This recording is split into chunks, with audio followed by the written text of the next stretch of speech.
한쪽에서는 특례 대출해주고 또 다른 한쪽에서는 대출 규제하는 지금의 정부는 말도 안 되는 짓거리를 하고 있죠.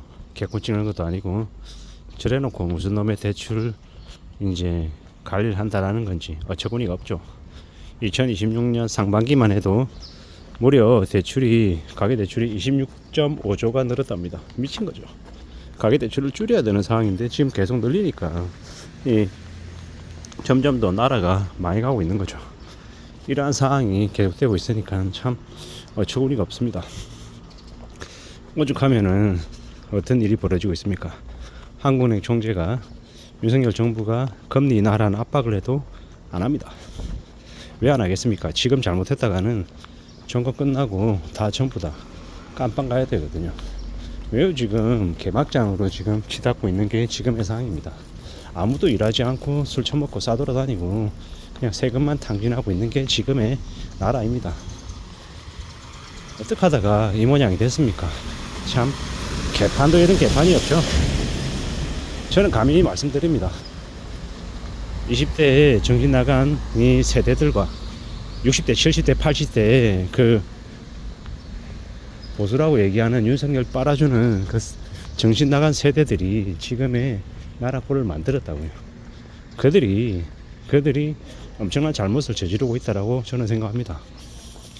지금이라도 당장 좀 지금의 정부를 향해 회초리를 들어야 될 텐데 안 그러면 이 엄청난 경제 파국이 한국에 닥칠 충격은 엄청나죠. 지금도 언론에서는 부동산 신고가 행렬 얘기하고 계속 집을 사야 된다라고 얘기하고 대출을 권유하고 있는 모습입니다. 그런 식으로 분위기를 띄워서 이제 사람들의 눈과 귀를 막으려고 하는 게 윤석열 정부의 이 계략이죠. 어처구니가 없습니다. 이러한 상황들이 계속되면 나라 경제는 얼마나 심하게 파탄지경으로 이를까요? 사람들이 지금 당장 먹고 사는 게 힘들다고 아우성인데도 윤석열 정부는 아무 관심이 없습니다. 아무런 일도 관심 없습니다. 소맥 처말아먹고 싸돌아다니고 마누라 전념하고 같이 밖으로 싸돌아다니는 그런 짓거리들만 하고 있습니다.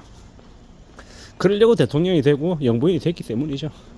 그런 놈을 대통령을 만들어준 이 대한민국에 있는 국민들이 엄청난 잘못을 한 겁니다.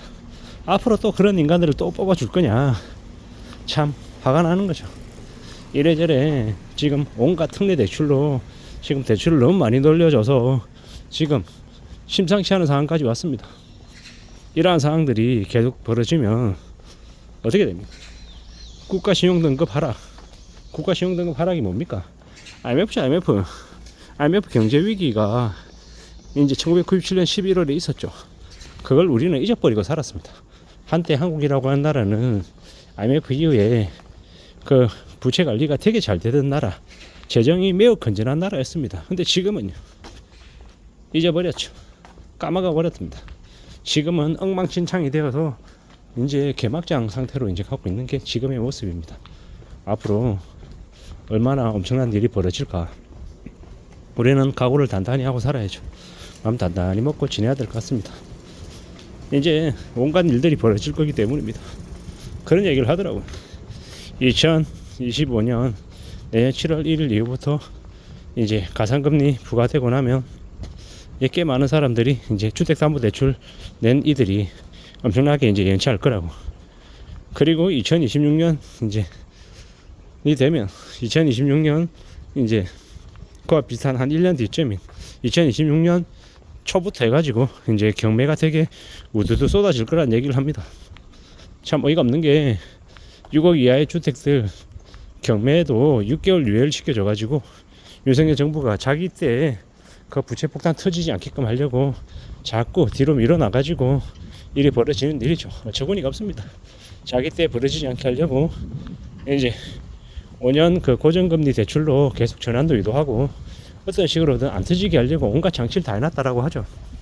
어처구니가 없습니다. 앞으로 얼마나 많은 일들이 벌어지려나 이제 두렵기만 할 뿐인 거죠. 참 나라가 너무 막장이다라는 생각이 듭니다. 아니 한쪽에서는 대출을 건자하고 한쪽에서 줄이고 있고 뭐 어쩌려고 이러는 걸까요?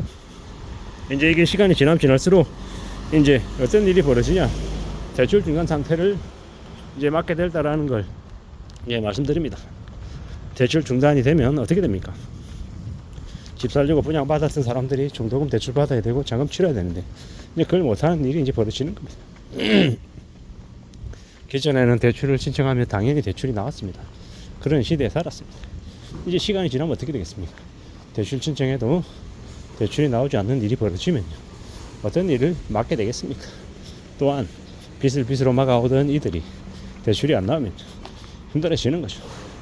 그런 얘기를 하더라고요. 이제는 앞으로는 대출을 받으려면 건강증명서도 내야 되고, 그 재직증명서는 당연하고, 검체경력 이력 증명서도 내놔야 되고, 온갖 서류를 다 준비해서 제출해야 되는 이제 때가 온다고요. 왜겠습니까? 왜 그렇게 많은 서류들을 요구하겠습니까? 기본적으로 대출 안 해주려고 하는 거죠. 그럼에도 불구하고 내부 심사해가지고 안 되면 안 된다라고 얘기하는 일이 이제 생긴다고 하는 거죠. 참 이제 무서운 일인 건데, 그다지 그게 무섭다라는 걸 못 느끼는 사람들이 아직도 많은 것 같습니다. 지금도 정신 나간 30대들은 뭐합니까? 연끌하고 있죠. 지금도 2026년 상반기에만 20만 명이 집을 샀다는데 미친 것들이죠. 이렇게 비싼 가격에 집을 사면 어떡하려고요? 그것도 연끌해가지고 신혼부부들이 신혼 살림 시작하자마자 새 아파트 사서 시작한다는데 미친 것들입니다. 그렇게 대가리에 똥이 차가지고 생각 없이 빚내면요, 50년이 이제 금융노예, 빚쟁이 노예 이야기죠. 그렇게 살면 인생이 행복하겠습니까? 불행해지죠. 우울해지죠. 그러다 보면 이제 불화가 생기고 부부싸움하고 네가 잘했니 내가 잘했니 너 때문에 이렇게 됐니, 이러다 보면 이제 삶이 이제 더욱더 우울해지고 엉망이 되고 이제 개판되는 거죠. 그런 일들이 이제 계속 이제 생깁니다. 참 이제 허탈하고 허망하고 이제 놀라울 겁니다. 앞으로 더 이제 충격적인 일들이 계속 될 거기 때문에 잘 생각해 봐야죠. 우리가 살아간 삶을 너무 쉽고 만만하게 생각하고 그냥 별로 이제 심사숙고하지 않고 그냥 덜컥 한 탓에 저렇게 되는 겁니다. 사인 한번 해서 인생 50년 저당 잡힌 거죠. 그렇게 우울하고 불행하게 살아가는 겁니다. 그 콘크리트 그 건물 그게 뭐라고, 그게 뭐 10억이니 20억이니 뭐 5억이 더 오를 거니 10억이 더 오를 거니 희망으로 돌리면서 살다가 수십 년간을 허덕이며 매우 불행하게 살게 되는 겁니다. 빚을 만만하고 쉽게 생각한 이들이 겪게 되는 이제 결말이죠. 우리는요, 빚을 매우 두려워하고 염려하며 살아야 되고 빚지지 않으려고 조심 또 조심하며 살아야 됩니다.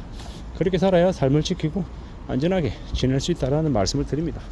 너무 쉽고 만만하게 뭔가를 생각하다가는 인생이 꽤나 험악해질 수 있음을 명심해야 될 겁니다.